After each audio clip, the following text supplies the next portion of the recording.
What's up guys, Tyler from Seejaykay here, bringing you another Minecraft video.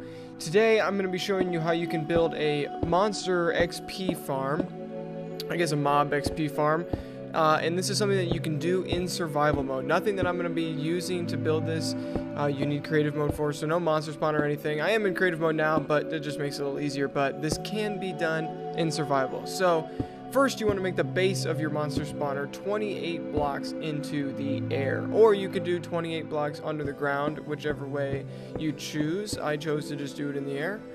And then once you get up to 28 blocks, you're going to make a 20 by 20 square, and that is going to be the frame of your monster spawner.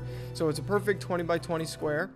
And then from that, you're going to go 8 blocks in from the side, and then you're going to knock out 2 blocks, and you're going to do this on each side, on both ends of each side too. And then under it, you're going to do 4 blocks like that, and then you're going to extend it all the way to the other side, and then you're going to punch out the other 2 on the other side, and then you can go ahead and do the same thing going across that, but not under it or over top of it. The second bridge, you will just meet it in the middle and then continue it on the other side of the first bridge.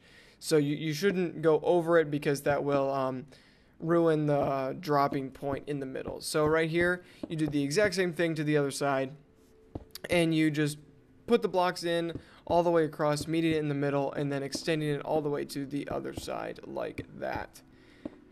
Then, once you have those bridges down, you're going to make a 2-block high wall. It's a wall, but it's also a platform. And it's 2 blocks high from those blocks right there, but around the edge, because it's already 1 block up, it will only look like it's 1 block high, but it is 2 blocks high. And you want to make sure that each of these little square sections is the same. That way the water can travel the right distance, and it will carry the mobs down where you want them to go, and then you can get the stuff when they... Oh man, whew. Then you can get the stuff when they hit the ground at the bottom. Also, we're going to be using a hopper and chest, and 1 chest and 4 hoppers for this, and that's how we're going to collect the items that the mobs drop. So basically, I just kind of sped up the process there, and I jumped right to the final block, the final square piece. And as you can see, they all look the same. They are 2 blocks high from the middle, and they are 4 of them. Now we're going to put a wall up at each of the little sections. This will make it so the water doesn't flow off the other end, because the water is basically the only thing that makes this work. So you're going to put the water it's going to take 2, 4, 6, 8 buckets of water to cover the whole thing, because you're going to put 2 in each little section. That just makes sure the water flows. And it just makes it easier for... actually, it doesn't make it easier. If the water wasn't there, the mobs would not fall, and you would not get the items, and that would defeat the purpose of building this thing in the first place. So, yep, basically just putting the water in. Once you do that, you're going to make a 2-block high kind of wall. It's going to end up being 3 blocks high, but the third block isn't up all the way. But you can just frame it like a roof. So, yeah, it's 2 blocks high, and the third block is going to be like a roof, like I just said.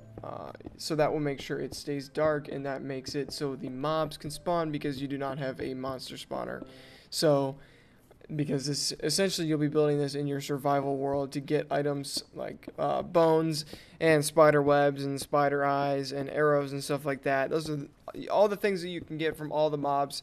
Because there's no individual monster spotters in here, you will get all the mobs in the game, except Enderman. Enderman won't fall in, because they can't even go in water, so they're not affected by those. But you will get creepers falling, skeletons falling, spiders falling, and zombies falling all the way down into the hopper area. And then all their items will, yes, they will go into the chest that is at the bottom. You'll need 1 double chest that will do the trick for you. And that will give you enough space to fill it up with all the items you need. And I mean, you'll be checking it periodically. So, and the mobs don't drop that many at a time. Maybe 2 bones at a time for a skeleton and 1 arrow. Maybe, you know, 1 spider web from a spider. one piece of rotten flesh. You know, they don't drop that much, but over time, if you just leave it up, it will have a substantial amount. So remember, when you're putting the hopper on the chest, you want to hold shift and click. That will make sure that it goes on there instead of just sitting on top of it, because if it just sits on top of it, you won't get any of the items when it drops in the hopper. It won't work. They'll just sit on top of it.